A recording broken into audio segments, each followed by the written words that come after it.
thinking today about our standing with God, and it's good to look at the book of Genesis to figure these things out.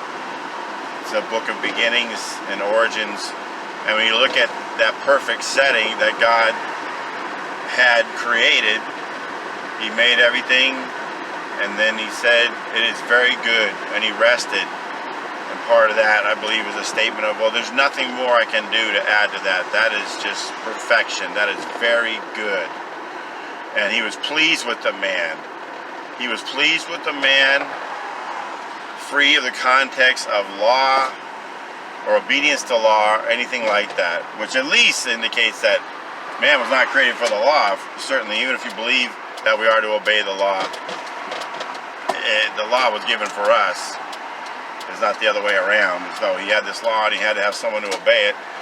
So He's pleased with the man, places him in the garden, says, don't do this one thing. And a lot of people have an opinion that that is a law. That's a command. Obey this law or be on the outs with me, basically is what God was saying. I disagree with that.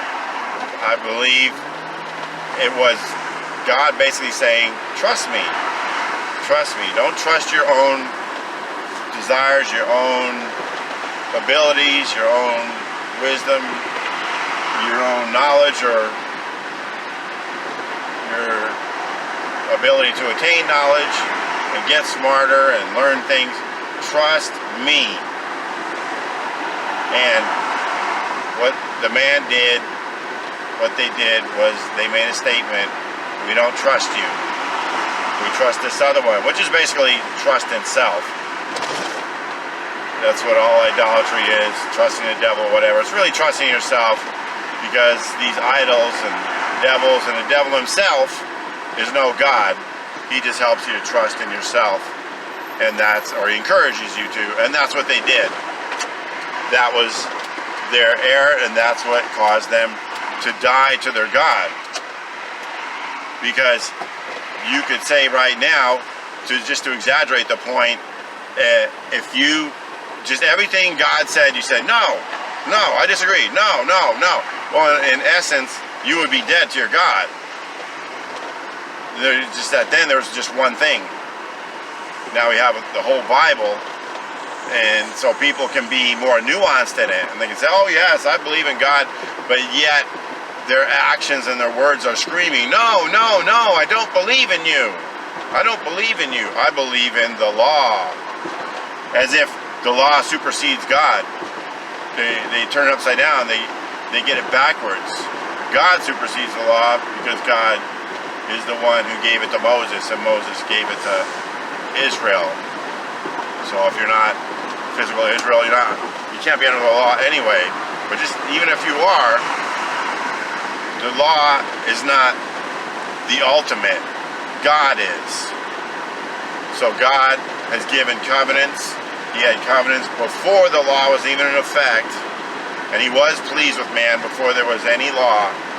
Before there was the 10 or the 613 or any of it. He was pleased with us.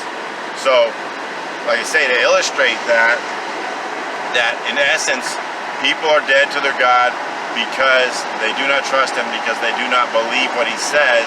They are not in agreement with Him.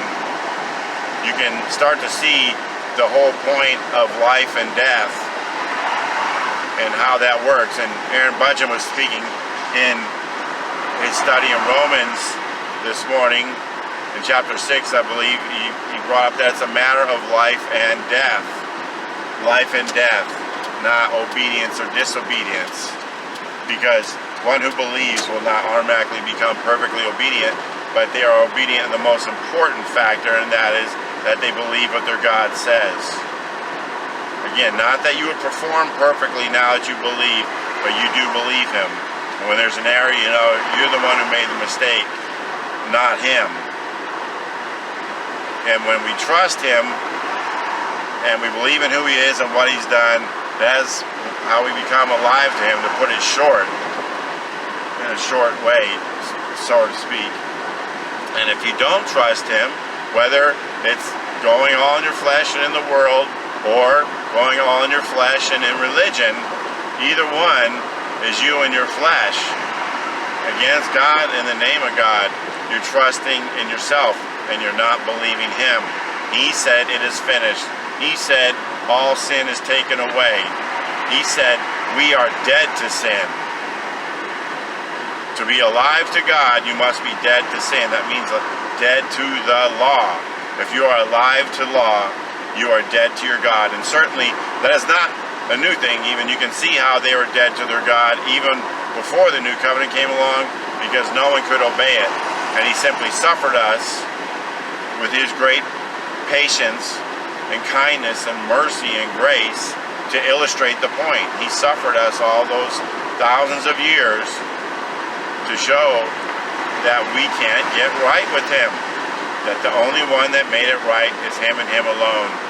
100% Him. And our only part in that is to look at it, see it for what it is, and say, I believe that. And then you're alive. In Jesus' name.